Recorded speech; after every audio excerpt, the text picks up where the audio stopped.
তৃণমূলের বড়সড় ভাঙন সাঁইথিয়া পৌরসভাতে। সাঁইথিয়া পৌরসভার 16টি কাউন্সিলরের মধ্যে চেয়ারম্যান সহ 14 জন পদত্যাগ করল বীরভূমের সিউড়িতে এসডিওর কাছে। কারণ হিসেবে সাঁইথিয়া পৌরসভার চেয়ারম্যান বিপ্লব দত্ত জানিয়েছেন, রাজ্যে তৃণমূলের যে ভাঙন তাতে তারা বুঝতে পারছেন না দলটা এখন কার হাতে, তৃণমূলটা আদৌ রয়েছে কিনা। এছাড়াও বিধানসভা নির্বাচনে তৃণমূলকে প্রত্যাখ্যান করেছে মানুষ, সেই কারণে মানুষের পাশে থাকতে ও দলীয় নির্দেশ বুঝতে না পারায় পদত্যাগ।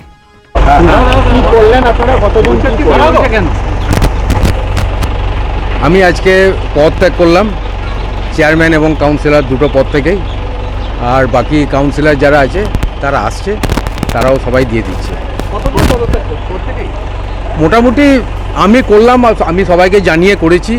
এবারে বাকিটা তো আমি জোর করে কাউকে করাতে পারি না, এবার তাদের নিজেদের মতো তারা করছে। শুনলাম নাকি সবাই করছে আর কি। কারণ হচ্ছে, দেখুন, প্রথম কথা হচ্ছে যে এবারে আমরা তো একটা দলের প্রতিনিধি, তৃণমূল কংগ্রেসের, সেই প্রতীকে আমরা কাউন্সিলর হয়েছি, চেয়ারম্যান হয়েছি। তো সেই হিসাবে এবারে যে ভোট হলো তাতে আমরা দেখলাম যে মানুষ তৃণমূল দলটাকে প্রত্যাখ্যান করেছে। আর 2 নম্বর কারণ হচ্ছে যে এখন যে দলের অবস্থা তাতে তো আর দলটাই খুঁজে পাচ্ছি না, মানে কোনটা আসল দল, এত দলের ভাঙাভাঙি। তো সুতরাং কীভাবে আমরা আমাদের সেখানে দেখা যায়। তাই আমাদের এই দলীয় আমার সিদ্ধান্ত যে আমি এটা থেকে পদত্যাগ করছি, ব্যাস এইটুকু।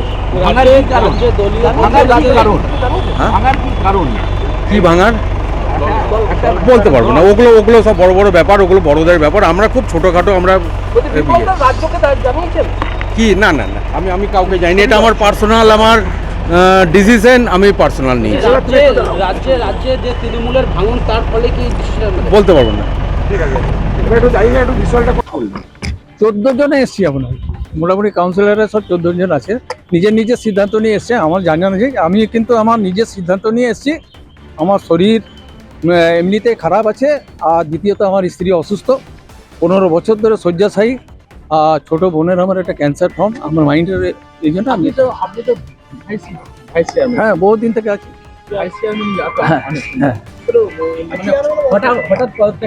কত থেকে মানে শরীরে দেখুন 72 ইয়ার্স হয়ে গেল, আর কত টার্বো বলো।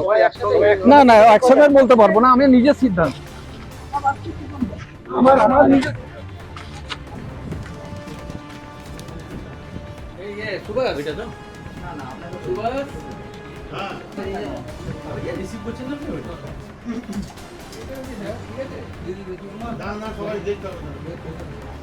আমি যাবো।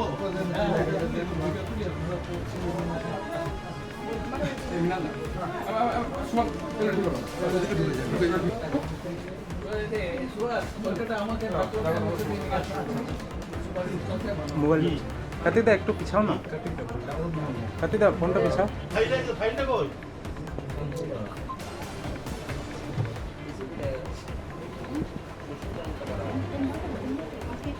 রিসিভের একটা জেরক্স কপি আনতে হবে।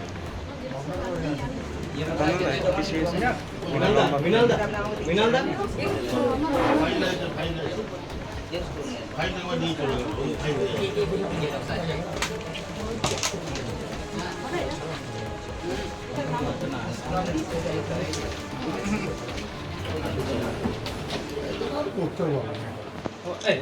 এর সাথে পিছনে